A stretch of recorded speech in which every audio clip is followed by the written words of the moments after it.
আহত, তারা ছাড়া আমার কাছে সামনে আইডল আর কেউ নাই। জুলাই আন্দোলনের সাথে বাংলাদেশের প্রতিটা ইট বালুকণা রিলেটেড। রিকশাওয়ালা মামারা ওনারা ছিল বলেই কিন্তু জিনিসটা এত দূর আগাইছে। এই পাশে আসছিলাম আমার সাউন্ড থেকে আমার ডিভাইস নেওয়ার জন্য, ওরা আমাকে সবাই ডাকতেছিল।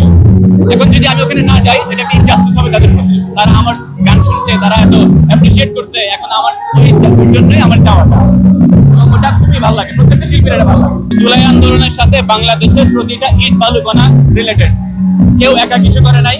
আপনারা সংবাদকর্মীরা সাথে ছিলেন, ওই যে ওখানে রিকশাওয়ালা মামারা ওনারা ছিল বলেই কিন্তু জিনিসটা এত দূর আগাইছে।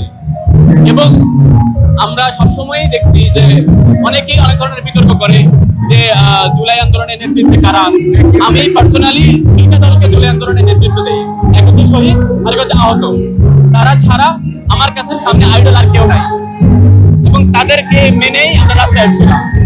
আমাদের প্রতিকৃত ছিল আবু সাইদ, মুক্ত, ওয়াসিম, তারা, এবং তাদেরই সব ক্রেডিট, তাদের যে বড় ক্রেডিট কারণ। র‍্যাপ মিউজিক আসলে আমাদের দেশে একটু নতুন কালচার, এই বিগত 2-3 দশক, কিন্তু আমরা ওয়েস্টে দেখছি এটা অনেক আগে থেকেই চলতেছে। এবং না বলা যে কথাগুলো মানুষ যেগুলো মুখে বলতে পারতো না সেগুলো গানের মাধ্যমে নিয়ে আসা হইতো। এবং র‍্যাপটার কারণ হচ্ছে ওটা অনেক বেশি লেখা যায়, অনেক বেশি বলা যায় একসাথে। সো ওই জায়গা থেকে বাংলাদেশেও চলে আসে। বাংলাদেশে আগে ছিল কবি গান ছিল, বাংলাদেশের কবি গানগুলো এমনই হতো।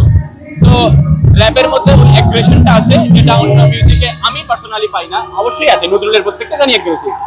নজরুলের একটা গান আমার কানে পুরোটা জুলাই আন্দোলনে রিপিটে প্লে হয়েছে, সেটা হচ্ছে গিয়ে শিকল পরার ছল। তো শিকল পরার ছল নজরুল অথবা এইদের থেকে অনুপ্রেরণা নিয়ে আমার আসলে র‍্যাপে আসা। কারণ টু বি অনেস্ট আমার গলায় এত সুর নাই, সুর লাগে না কোনটায়, ওটা হচ্ছে র‍্যাপ, ওই জন্য আমি র‍্যাপে আসি। 2024 জানুয়ারিতে আমি ভিডিও রিলিজ দিয়েছিলাম, সেটা হচ্ছে এমন, তবু মুখে খালি মিঠা কথা, সব শালা চোর, আমার হক চাইলে যত ব্যথা, সব শালা চোর, আবার জায়গা মতো ধরা খেলে সব শালা চোর, যত দরবেশ সাইজা বসে থাকো সব শালা চোর।